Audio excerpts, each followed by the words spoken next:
I'm Polly Dawkins, Executive Director of the Davis Phinney Foundation, and welcome to the second half of the first session of our free Care Partner Training Program.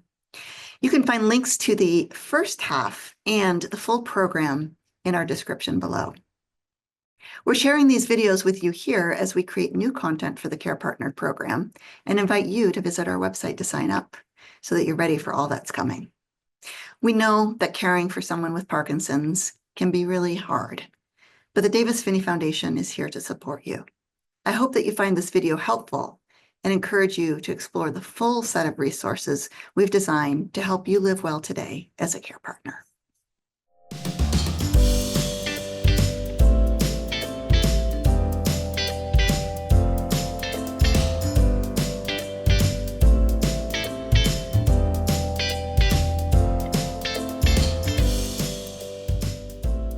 Let's talk about the topic that I'm seeing throughout is the topic of caregiver or care partner strain.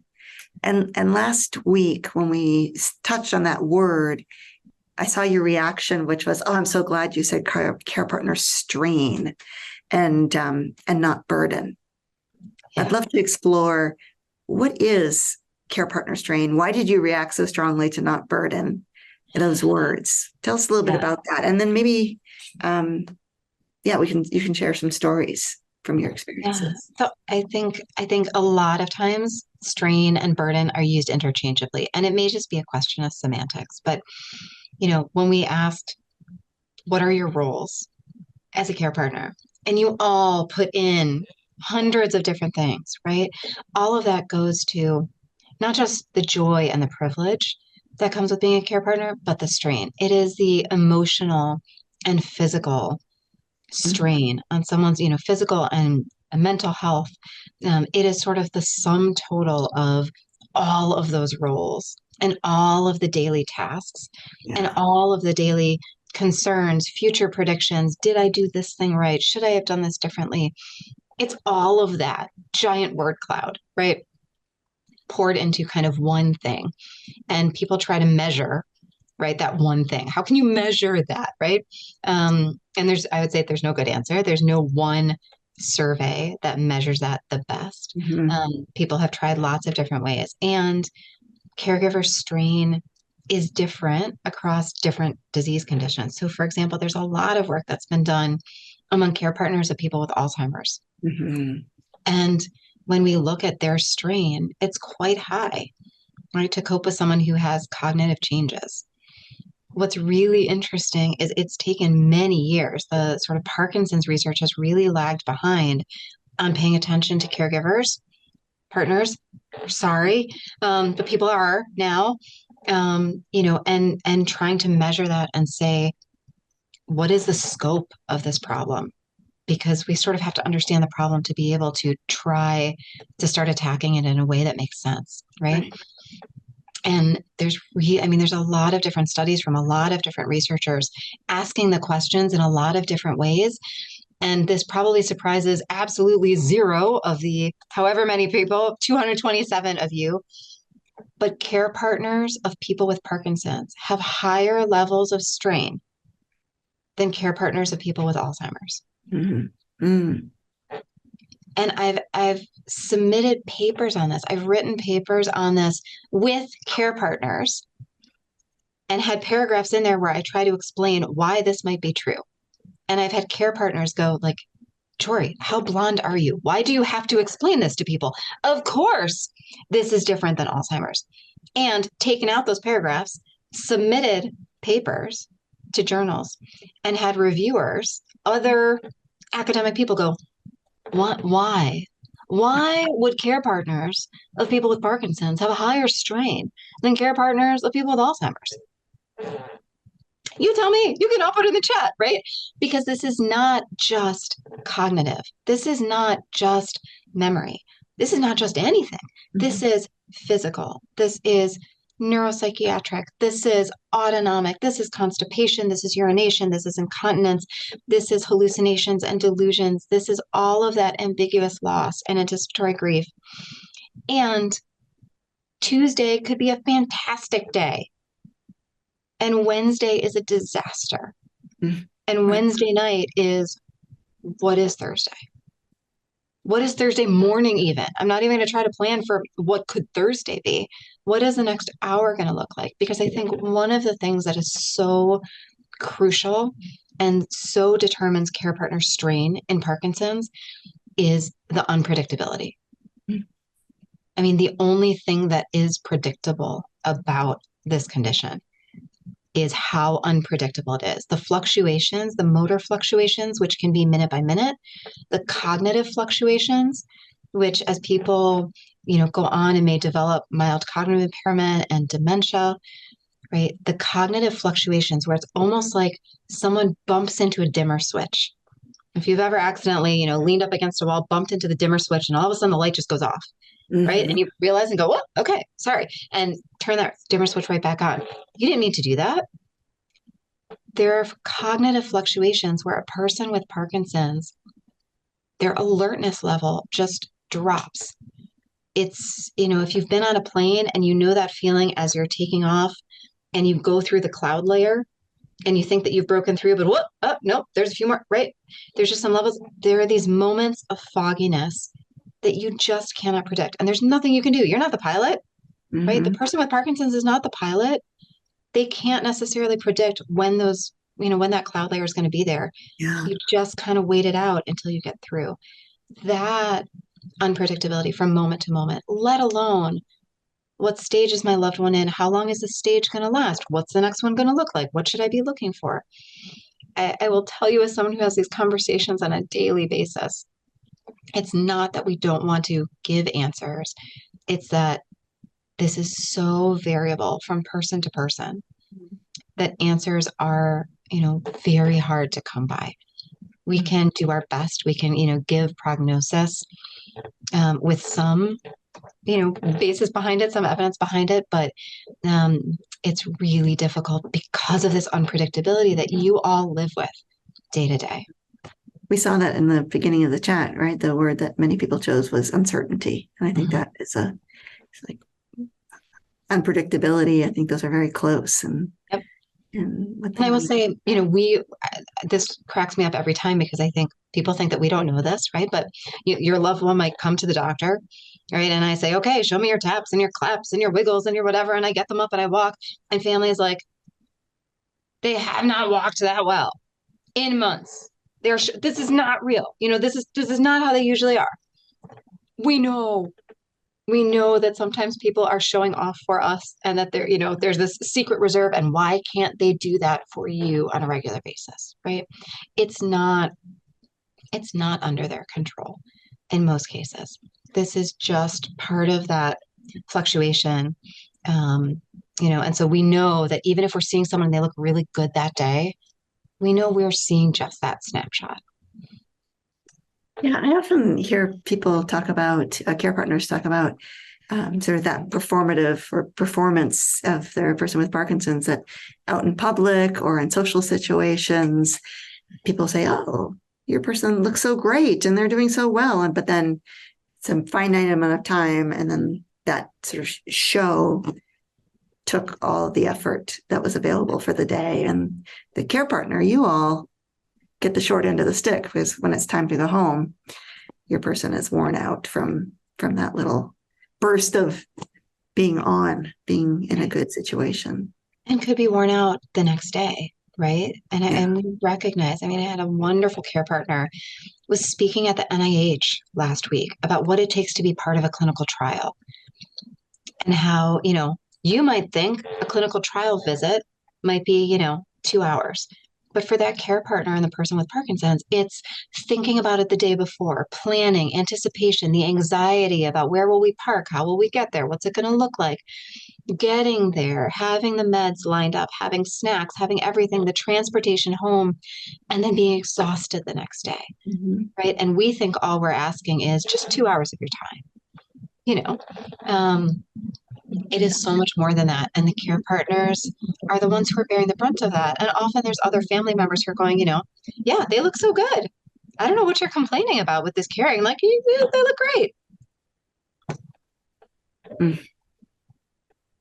I missed something earlier in the chat. Somebody asked, you had made a comment about medication timing, and you said, doesn't really matter about when you take your baby aspirin in the afternoon or in the evening if your dose is different, unlike Parkinson's meds. Somebody said, is baby aspirin something I need to know about that I don't know about? Oh, no. I'm sorry. I was just giving random off the cuff examples. Sorry. Do not take anything that I am saying as any particular medical advice for you or your loved one. I don't know you individually, all 232 people. I was just trying to come up with a generic medication that people might have that is not time sensitive. That many people take, right? Correct. Great.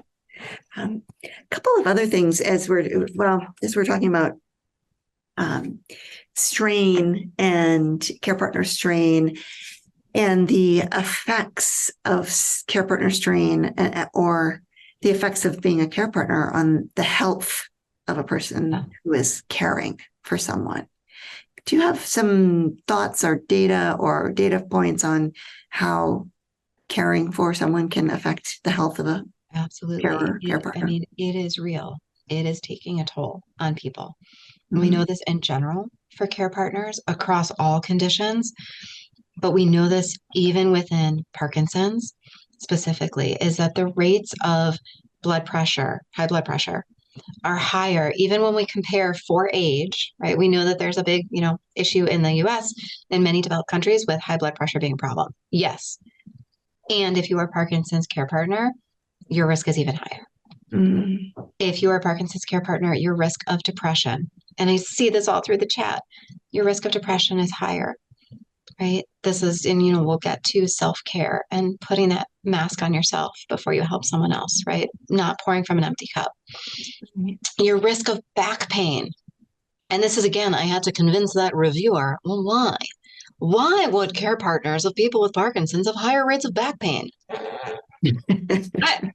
I'm sure any of you would volunteer to let that reviewer come to your house and just spend a day helping to care for your care partner, right?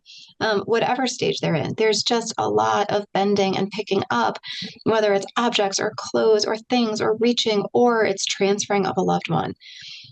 That's not invisible work. It takes a toll. Absolutely, the rates of back pain and arthritis are higher than they would be, age for age, pound for pound, than someone who's not a care partner to someone with Parkinson's. So it's real. We also know that in older studies that actually looked at care partners of people with Parkinson's and looked at those who had very high levels of strain and those who had lower levels of strain, the care partners who had higher strain, their loved ones were more likely to be placed into a nursing home than people with Parkinson's whose loved ones had lower levels of strain. And that was adjusting, doing all the statistical analyses to control for, well, maybe the people with higher strain, their loved ones that are at worse stage or have more symptoms. They controlled for all of those things and still, right? Some people have just a heavier burden to carry. Some people have a harder time carrying that burden, right? And that is not a value judgment. It's just the truth. And it's not only taking its toll on you, it can take its toll on your loved one, which puts, all the more importance on doing things like this, or going for a walk, right? Doing things that are just for you. Because if you are taking care of yourself, that makes you a better care partner to your person with Parkinson's and everyone around you. Somebody asked the question earlier, is there a connection between the health of a person caring for a care partner, and their? I think she said, is there data that shows that a care partner dies before a person with Parkinson's because of health issues?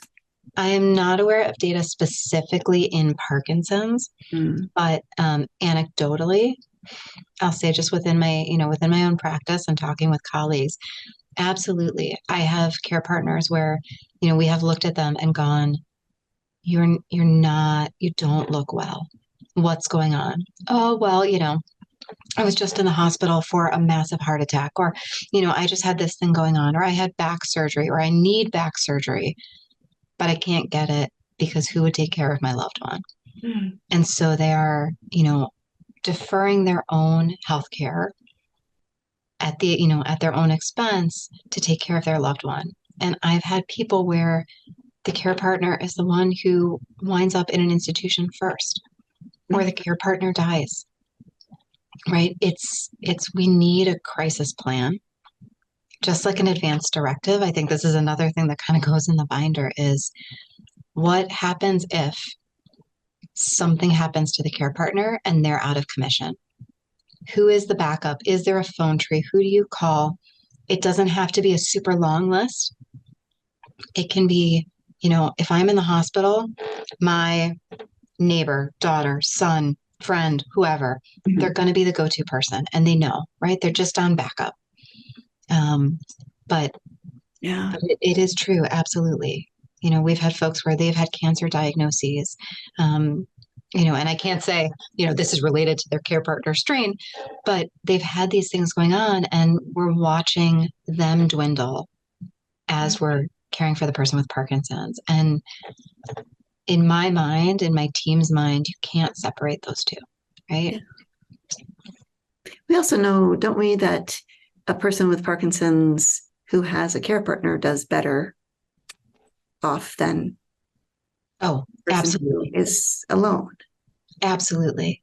And not necessarily a spouse, but somebody, anyone, right? It could be anyone. And the majority of caregiving in the United States, particularly, and in a lot of developed countries, but I'll speak just for the United States, the majority of caregiving is often women, women spouses, adult daughters, friendly neighbors, other family members. And even though we think about Parkinson's as more common in men, one of the things that we found when we were going out to our homebound folks in New York was actually we had more women with Parkinson's in the program. And those women were more likely to be alone. And I wonder whether, maybe we don't have as many women represented in some of the papers about Parkinson's and things like that, because if they don't have a care partner to help make sure that they're getting to care, right? If they're out there on their own, kind of who's advocating for them if not them? Right? And so there are a lot of unanswered questions. So I'm hopeful that over the next number of weeks with you and some of our other experts, we can dive in, really deep into how do we notice as care partners that we're not doing well. You all have used a lot of adjectives and described some of the challenges, but how do we notice, and then how do we come up with a plan to take care of ourselves as care partners so that we don't get to that critical stage? And that's sort of one of my expectations, is that we're going to cover a lot of that, both the emotional side and the physical side of caring. There's so much here. Yeah, there is so much here, and we're seeing your stories as they're typed in the chat. And I know many of you are saying this is hard to watch the chat and listen to the conversation. And I understand that. I also find it's so active because you all have so many questions. We will provide transcripts for you. We will provide the video again so you can watch again if there are pieces that you feel like you missed.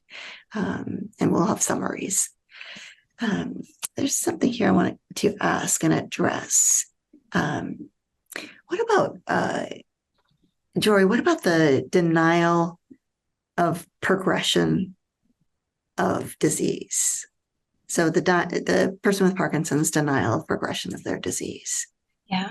Do you have any thoughts on that? I think it's so hard. I think for some, I think almost everyone, right, getting a life-changing diagnosis, whatever that is, right, there is often an adjustment disorder around that, which could be sadness and denial and anger, right? All those stages of grief, we can have those around a diagnosis. And some people come out the other side, right, to some extent, right? You're always allowed to have any of those feelings. But come out the other side and say, okay, all right, most days I can accept that this is what I'm dealing with. And I'm going to do the following, right? And they'll move forward. And there are going to be bad days and hard days and, days that you just want to kind of curl up, right? But a lot of people kind of get through that. But yes, I see this in my own practice. And I think it's one of the hardest things is people who, can't accept that this is the diagnosis, or can't accept that things have changed and, we need to start meds or we need to adjust meds or we need, something like that. And I think it's so hard, right? Because if you're not the person with the disease, you're not the person who has to take the medicines, right? I am not going to tell you, you just got to force it down, to your loved one. You can't do that. They have to come to it on their own somehow, but you can provide an example.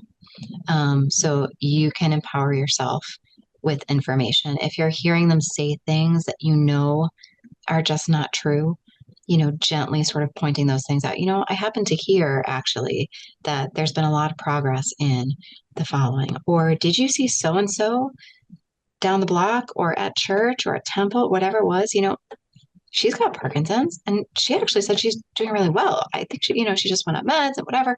She's going to a boxing group, she's doing this, like they just came back from a trip. I think as much of the modeling of that kind of behavior can be helpful. I think also, and this gets to a comment I think Glenda had in the chat of the person with Parkinson's sort of not wanting care partners involved in their care and maybe not communicating honestly with their healthcare providers, maybe, not taking meds, saying that they are. This is so tricky. But I will speak as a doctor.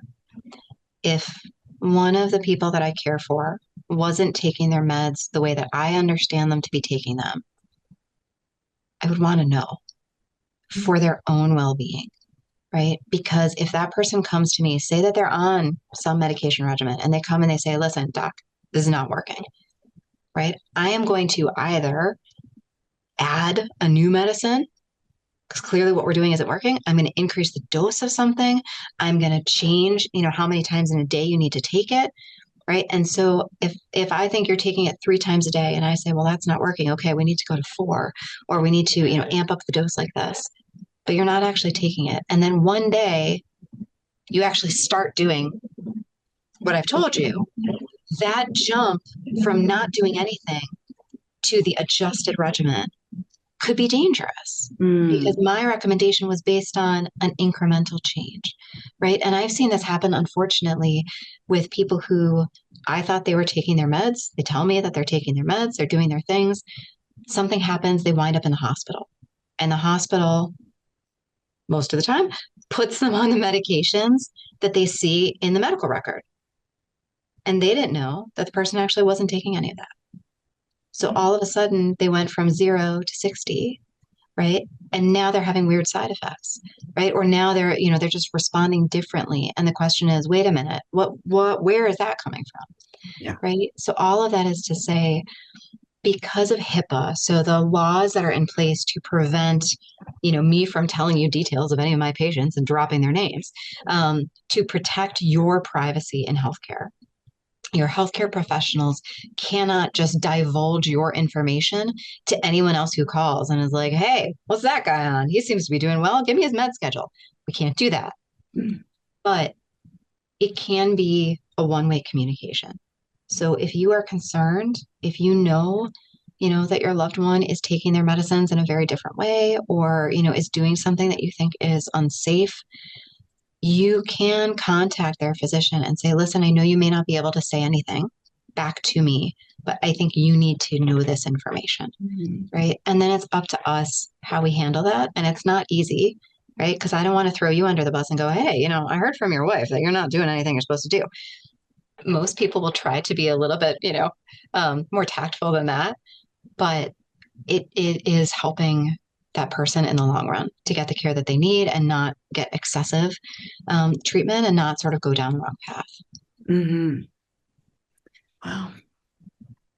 And, find the resources, find a community, right? Support groups are great for many people and are just like Parkinson's, every support group has a different personality, right? And has, different players and some people that talk too much and some that don't contribute, all of that.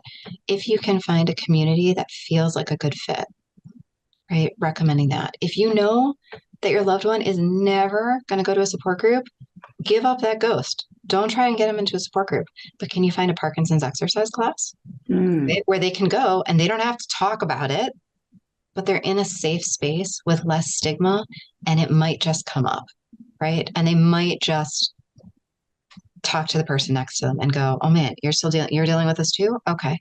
And you know, I think finding the community, the human connection, I think is always the way that we move the needle forward. Yeah. Sometimes that's where you find out best strategies is what other people are doing. Let's look back at this topic of care partner strain and the health issues that are related to care partner strain. What do you see as the best way that our audience and our community can manage strain, manage these challenges and the physical health challenges around care partner strain? I think recognizing that it's real, that you're not alone. If you're thinking, "Oh my gosh, this feels like this is just exhausting." Yes, yes, you are correct. Now what? Right? And some of it is kind of the basics that we overlook, which is, are you hydrating? Right? Are you eating? Don't, so many times you're shuttling someone from moment to moment and appointment to appointment and you're skipping a meal. Don't, you can't function well, right? Carry snacks with you, not just for your person with Parkinson's, but for you, right? Carry the water with you, whatever that is. Get the movement in.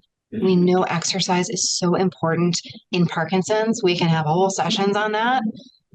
It is so important for our care partners. It is such a crucial piece of stress relief. And just like Parkinson's, there is no one right exercise that is the perfect exercise for care partner strain. It's the thing you're going to enjoy, right? If running is miserable to you, right? So if you see me running, there's a bear. You should run too. I'm not a runner. Okay. That would not bring me joy. Find the thing that brings you joy, right? Find the community where you can let down your hair, you can share these concerns, you can be supported. If you have a pressure release valve, you will do better, right? Because our bodies are going to show the wear and tear, right? So someone who has high blood pressure, they get in a traffic jam, no matter what, they could have taken their meds all day long, their blood pressure is going to go through the roof. If you're diabetic and you get a phone call with bad news, your sugars are going to go through the roof, right? Your body is going to show, it's going to show the stress. It's going to show the strain. So exercise, sleep. I think this is one of the things, in terms of like what's specific about care partner strain in Parkinson's is not just that you are caring for someone who may have sleep that is disturbed in any number of ways, but your sleep may be disturbed because of it, or your own sleep issues in any number of ways. So I saw someone saying, the biggest strain on me is lifting my loved one's legs in and out of bed to go to the bathroom all night long. If you are sleeping lightly because you know that you need to keep that ear open to hear when your loved one gets up so that they don't fall, so that you can help them, you're not getting into good deep sleep. You're not getting restful sleep. It's disrupted all the time, right? If you're sleeping in bed with your partner and they have REM behavior disorder, where they're acting out their dreams, they're kicking, they're punching, they're running from marauders, all this stuff's going on. You could literally be being beat up in your sleep. All of that takes a toll. So, what's the easy solution for this? There's no easy solution. If there was, you'd all have found it, right? Recognizing that you do need sleep. People in healthcare are huge fans of telling you that you need sleep, and then we are the worst, right? And we get no sleep. It has real consequences. So set a bedtime. Recognize that people usually need at least 6 to 7 hours of sleep, if not more. If you are consistently going to bed, right, at 11:30, whenever that time is, and you're waking up multiple times throughout the night, and then you're waking up super early. I mean, add up the actual time you're sleeping. Come up with a bedtime, right? And it may mean that your loved one has to adjust their bedtime. Right? And I think there is a thing about how, we sort of many people get to the end of their day. For me, I put my kids to bed, and that's when I finish up the work and I feel like, okay, no one can bother me right now. And I can just veg out.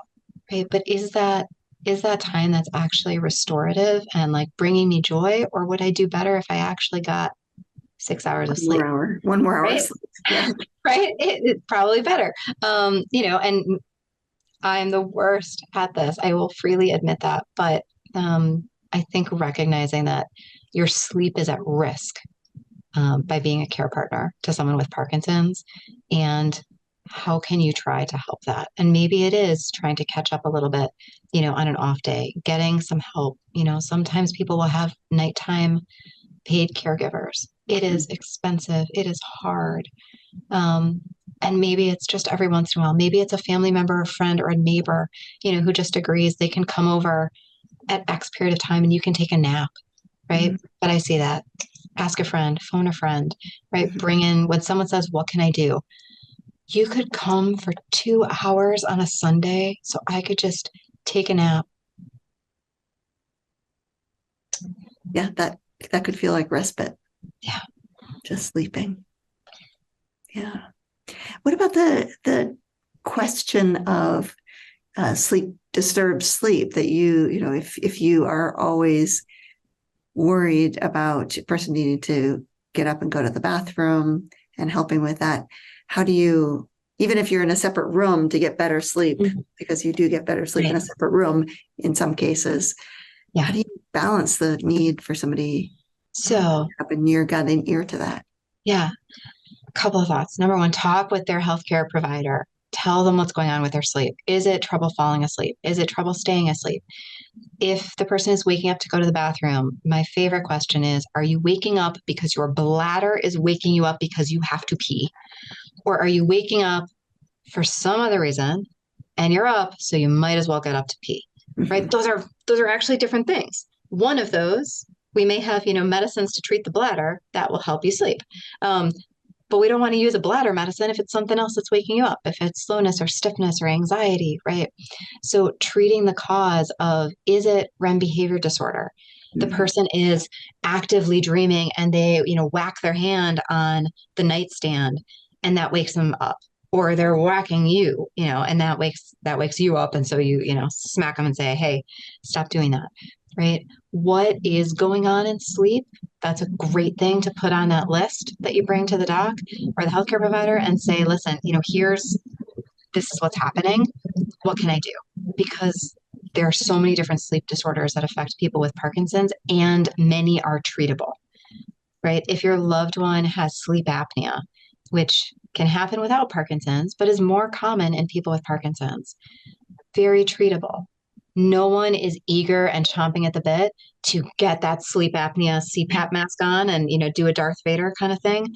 But it will drastically improve their sleep. It will drastically improve your sleep. And by the way, it lowers their risk of heart attack and stroke. So, bonus. Right. But in the short term and the long term, there are lots of different things. There are medicines that we can use to treat the REM behavior disorder.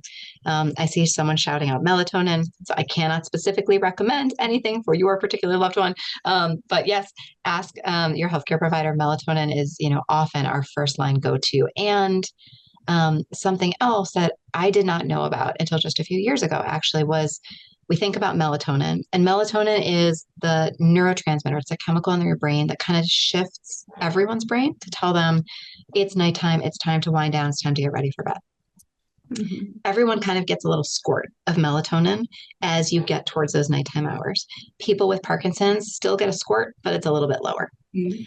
And so, just like we think about replacing the dopamine that people are missing, we often need to replace the melatonin that people are missing. But melatonin both helps people fall asleep, but it's also related to people staying asleep. Mhm. So a lot of times I hear, and it's very common that people will fall asleep okay, but Yeah. wake up at like 2 or 3 in the morning. and they can't get back to sleep. And they're like, I'm taking a ton of melatonin, it's not doing anything. So regular immediate release melatonin, if it's a chewable form, it's immediate release. If it dissolves on your tongue, it's immediate release. Many are immediate release. Mm. That will help kick in quickly, fall asleep quickly. But just like an Advil or a Tylenol, it's gone in a couple of hours. So if the issue that you're trying to fix is not trouble falling asleep, but trouble staying asleep, there is actually time release or extended release melatonin. So you take it at bedtime. It doesn't necessarily help you fall asleep. It's sort of an afterburner. You take it and then it kicks in later and helps with staying asleep. May not last all 8 hours, but it can help with some of that. Mm. There isn't really a good maximum per night of melatonin. I would say talk with your healthcare provider. Some people are on a mix of the immediate and the long acting because they've got all the things. And that's also okay. Have you experienced through your work anybody who has really mastered how to turn health care partner strain around? I've seen so many people, and I think there isn't one secret. Um, I think it's the people who do it best recognize how hard it is. They will admit to themselves both the joys and the privilege and, being able to support their best friend in whatever, relationship that is, being able to support their loved one. And this can be really hard. And so, they have built a community. The people who do this best do not do it alone. Mm-hmm. They just don't. I, have an amazing family that I can think of where there are two sisters and a third sister who's also part of the picture but has her own health challenges. And really, I mean, the three sisters together helped care for their mom and would trade off. And, one was living out of town, but would come in and tag team. And, the person who was living out of town would help with, ordering supplies or doing things or having, phone dates so that the person who's there, in person had that respite, right? And just, I mean, you've got to build a team, just like there shouldn't be any one healthcare provider. For someone with Parkinson's, there are too many symptoms, there are too many things. It can't just be one singular sole care partner. And I saw that there were people who said, I don't have family, right? No one is alone. No one is alone. Is there, do you have neighbors? Do you have a faith community? Do you have, people on a Parkinson's Facebook group, locally, a support group, someone, right? Build out that team because not only does your loved one need it, but you need it, right? And I think it's the people who prepared. One of the best care partners I can think of is the person who said she had been told, it's gonna change. How do I do this? How do I prepare for this? And really sort of thought ahead of if this is happening, I'm gonna do this. If this is, I'm gonna get things lined up and know what my options are. Yeah. There was a question earlier. How do you have any examples or ideas of how do you get somebody else involved? How do you get family who's unwilling involved or a neighbor? How do you start reaching out? I think so many times, I think there's so much stigma around Parkinson's, Mm-hmm. right? Like so many other things. And I think people are often, they don't know what they don't know, and they may be afraid to ask, right? They don't want to ask anything inappropriate. They don't want to, they may not want to assume that something is difficult, right?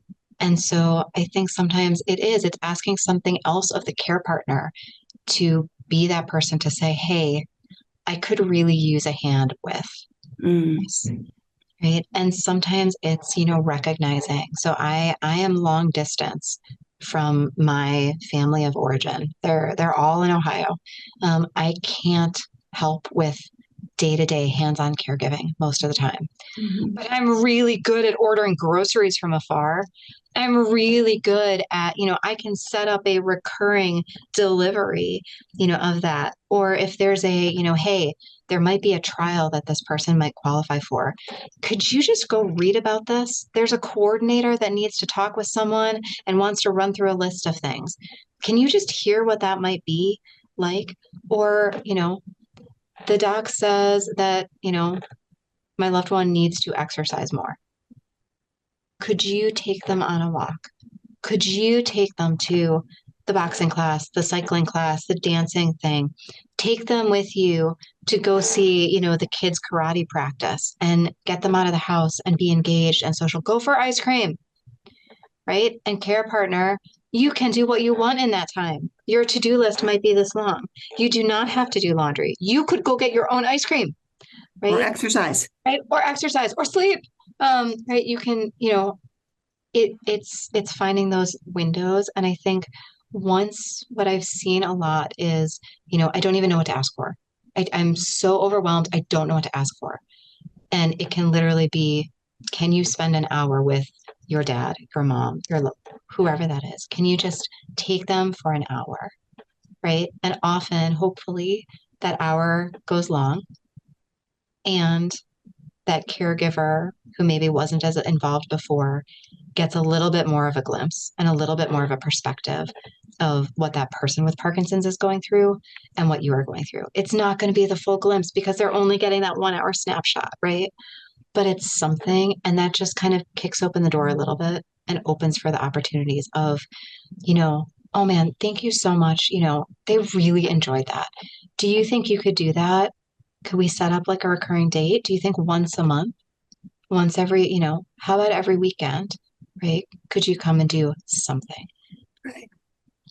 And I think just sharing that can be helpful. I've seen folks in our community who recommend, coming up with a list when you're not stressed out. Yes. A list of, oh, I'm just emptying the dishwasher. It sure would be nice if somebody could empty the dishwasher for me. Write that on the list so that the next time a person says, what can I do to help? Or perhaps more specifically, you have to ask for help, learn to ask for help.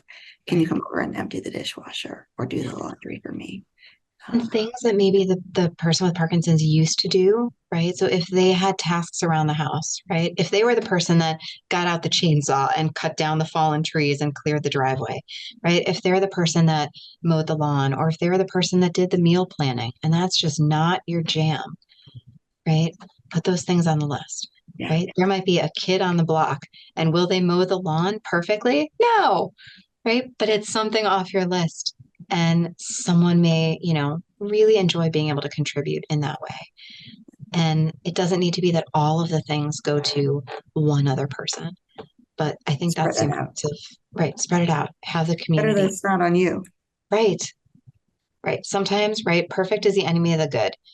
If it's done, it's done. It doesn't have to be done the way that they would have done it or the way that you would do it. But now it's not something that you have to do.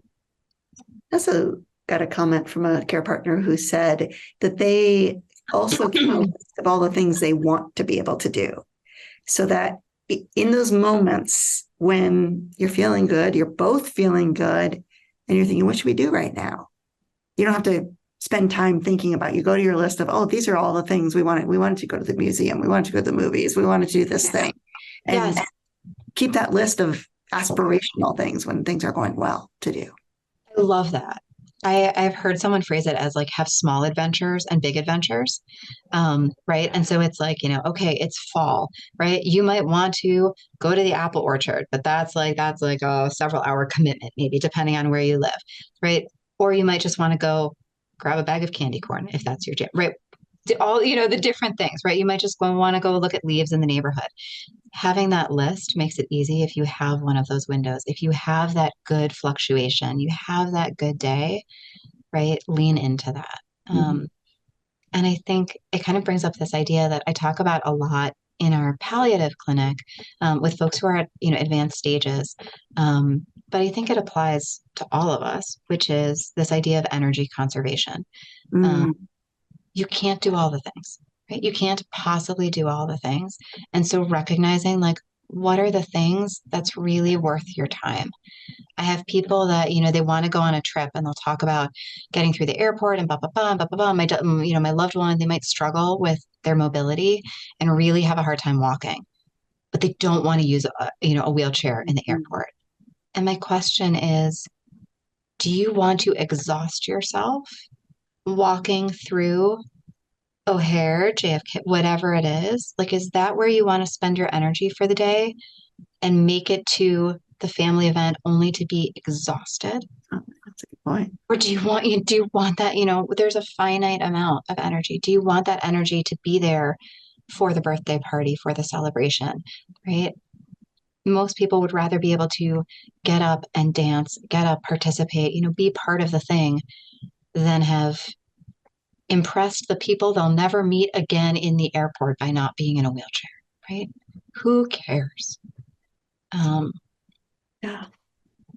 Get through the airport a lot faster. Right. Honestly, when I've had folks that have said like, okay, fine, I'll do it.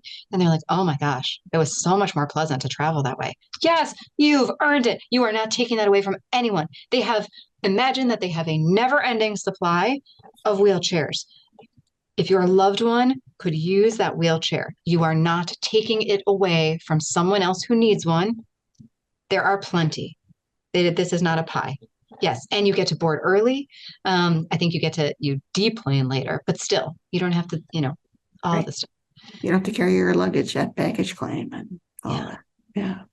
Yeah. Yeah. Somebody who's just about to leave said, I hope you've left enough to talk about in the rest of the sessions.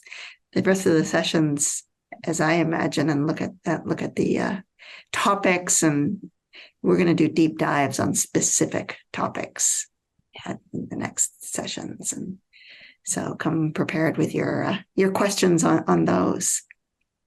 Anybody in the chat have ideas about care partner strain? Maybe some things that you've encountered, things that you've done that help with your strain to make you feel. I know David has said he comes up with a strategy for exercising and silent. I think you said silent walking, and let's see. Boy, these chats are full. I can't find it all. But anybody have other strategies that you use to help you fill up your buckets and deal with strain? Meditation, spiritual reading, prayer, local theater group. That's fun. Oh man, if you're doing improv in that theater group, I think improv is one of the most amazing skills to help living with someone with Parkinson's. Yeah. Yes, and singing with a chorus. Audiobooks. Audiobooks are a great escape. Bridge. Meditation group. Yeah, a lot of meditation. Interesting. Somebody says that the strain comes from the family, not from the partner, not for the person with Parkinson's. Listening to audiobooks together. That's sort of a fun way to do it.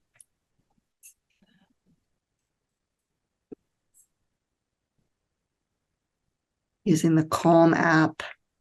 Exercise, swim, read books. Pickleball. I've heard a lot of pickleball players. Oh, baby swim classes. I imagine that's what someone. Yeah. I see a Jack Peloton mentions shout his out. Peloton bike. A yoga program. Caregiving service that comes in for 4 hours per week. And that 4 hours then is yours. Yeah. I think that's so important. Peter said that, it can be a really difficult transition and a whole acceptance process to, let paid caregivers come in. And I think planning for that, if that is happening, having a list of what they can do to help, and then being able to say, and now I get to go, right? Maybe not on day one, making sure that your loved one is safe and adjusted and things are going well. But if someone is there, take that time so that you don't have to be there. I see so many care partners that stay and hover Mhm. when, an aide is there. And it's doing a disservice, to everyone involved. Use that time for you. Leslie is off to her yoga class. Namaste, Leslie. Go enjoy.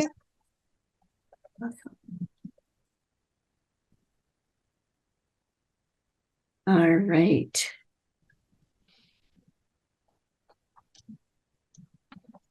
If you have questions related to today's topic, please put them in here and we'll see what we can answer. Today's topic of care partner strain, what it means to be a care partner. Other questions we'll get to in future sessions.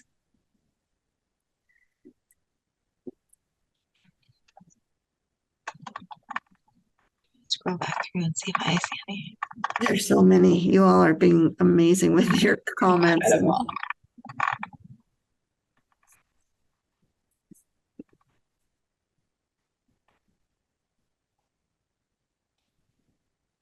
Sure. A couple of you are asking for some logistics, how to use the hub on our website and what the password is.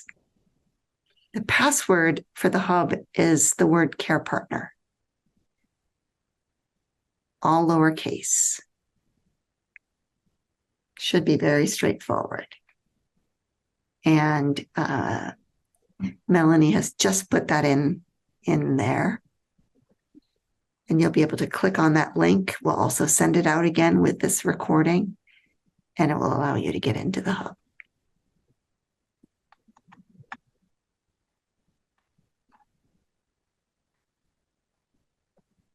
I saw a question about, is meditation good for a person with Lewy body with dementia? So we can certainly take that. I think it may depend on each individual person. Meditation in general has tremendous benefits when it's been studied, in lots of different conditions. And sometimes that's guided meditation. It's listening to someone, talking and sort of having like guided visualization and things like that. That may be a little bit easier for someone with Lewy body dementia than just kind of a let's sit still, and not having as many prompts, because attention and concentration can be really difficult with Parkinson's dementia and Lewy body dementia. So if we think that the person, is just going to sit and kind of think about a mantra and be able to focus on that depending on the person, that might be a little bit too much to ask. But a guided meditation, a Calm app, a Peloton meditation, Happy Space, Headspace, there are all these different ones. Those could be really great.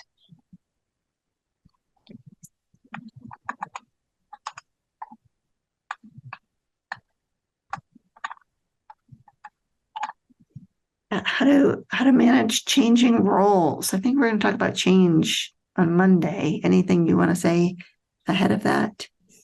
It's a huge part of this is, how do you maintain your relationship, whatever that role is, whether it's parent and child, which often, I hear from a lot of my adult child care partners that they are straddling this line of, they are my parent, but as I take on more care, I feel like I am becoming the parent to my parent.